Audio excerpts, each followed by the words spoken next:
Welcome to Genius Psycho channel. The already with welcome Genius Psycho, therefore no are needed. But why do we procrastinate? It's not just about laziness. Diving deeper into the psychology of procrastination, we find a complex web of emotions and beliefs that trigger this behavior. First up is the fear of failure. It's an emotion that can paralyze us, making us delay tasks we deem challenging or risky.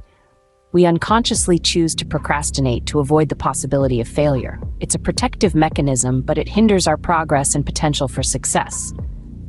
Next, we have overwhelming tasks.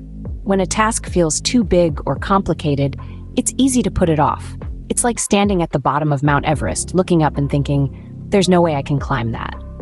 Procrastination, in this case, stems from feeling overwhelmed by the enormity of the task at hand. Unenjoyable tasks, too, are a major cause of procrastination.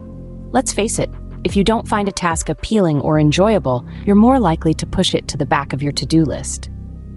This is where the role of emotions becomes evident.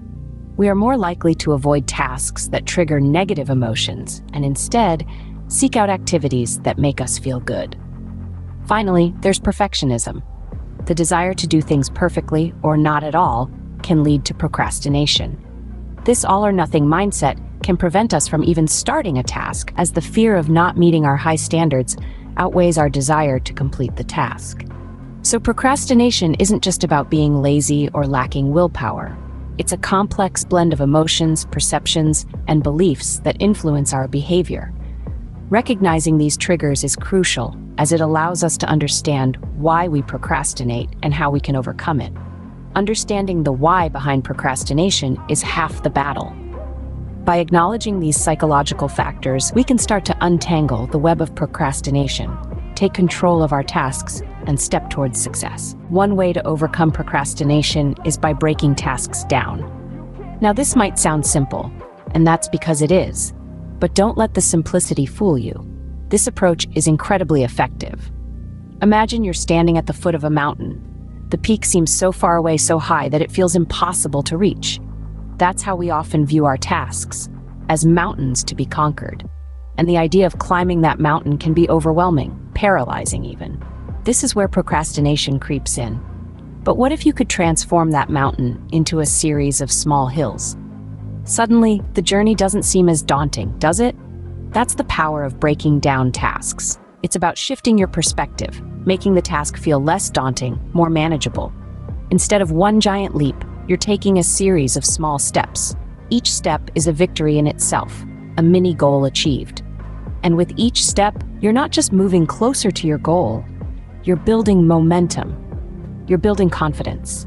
And before you know it, you're standing at the peak, looking down at the path you've conquered, feeling a sense of accomplishment that is all your own. But how do you break down tasks? Start by clearly defining what needs to be done. Then, divide that into smaller, actionable steps. Write these steps down, make a checklist if you will. There's something incredibly satisfying about ticking off tasks from a list. It gives you a sense of progress, a tangible proof of your achievements. Remember, every big task is just a series of small tasks. Every mountain is a series of small hills. And the journey to the peak is not about the giant leaps, but the small, steady steps you take. So the next time you find yourself procrastinating, remind yourself of this. Break down the task, take that first step, and keep moving forward. Big tasks are just a series of small tasks, and every step you take, no matter how small, is a step towards success. Another powerful tool in your anti-procrastination arsenal is setting specific, achievable goals. The concept of setting goals may seem self-evident, but it's surprising how often we neglect this critical step. Rather than creating vague, nebulous goals, strive for precision.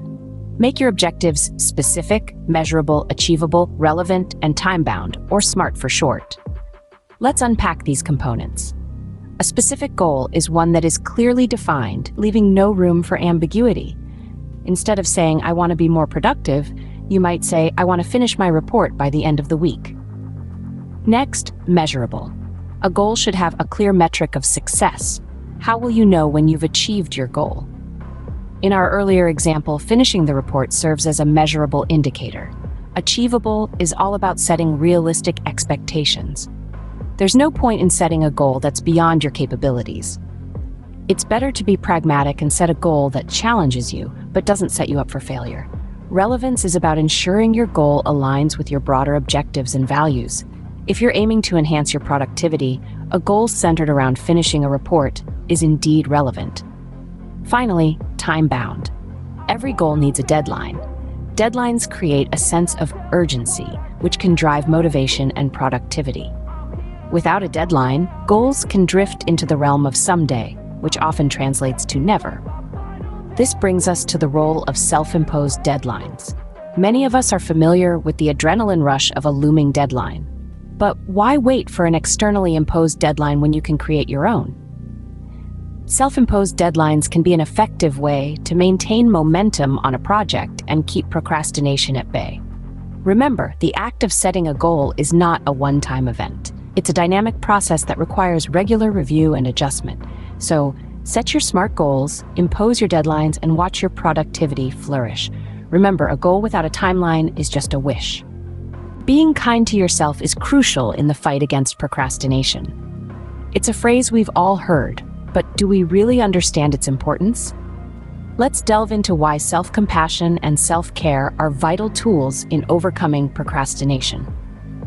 First, it's essential to recognize that we're all human. We all have strengths and weaknesses, and we all make mistakes. When we procrastinate, it's often because we're afraid of failing or not meeting our own high expectations. But berating ourselves for these perceived shortcomings only fuels a cycle of procrastination. This is where self-compassion comes into play. Self-compassion involves acknowledging our errors without judgment. It's about understanding that imperfection is a part of the human experience. When we're compassionate with ourselves, we create a safe space to make mistakes, learn, and grow. This takes away the fear of failure, making it easier to start tasks we've been putting off. Now let's talk about self-care. It's not just about spa days and bubble baths. True self-care is about ensuring we're taking care of our physical, emotional, and mental well-being. Are we getting enough sleep, eating well, and exercising regularly? Are we taking breaks when needed, setting healthy boundaries, and doing things we enjoy? When we take care of ourselves, we're better equipped to handle stress and face challenges head-on. This includes the challenge of overcoming procrastination. Remember, it's not about eradicating procrastination overnight. It's about making small, consistent changes towards healthier habits. Be patient with yourself. It's okay to have off days. What matters is that you pick yourself up, dust yourself off, and continue moving forward. As we close this chapter, I'd like to leave you with this thought. Be patient with yourself. Success is a journey, not a destination. It's not about how quickly you can conquer procrastination, but rather, it's about the progress you make along the way. So, take a deep breath, show yourself some kindness, and take that first step towards overcoming procrastination. You've got this.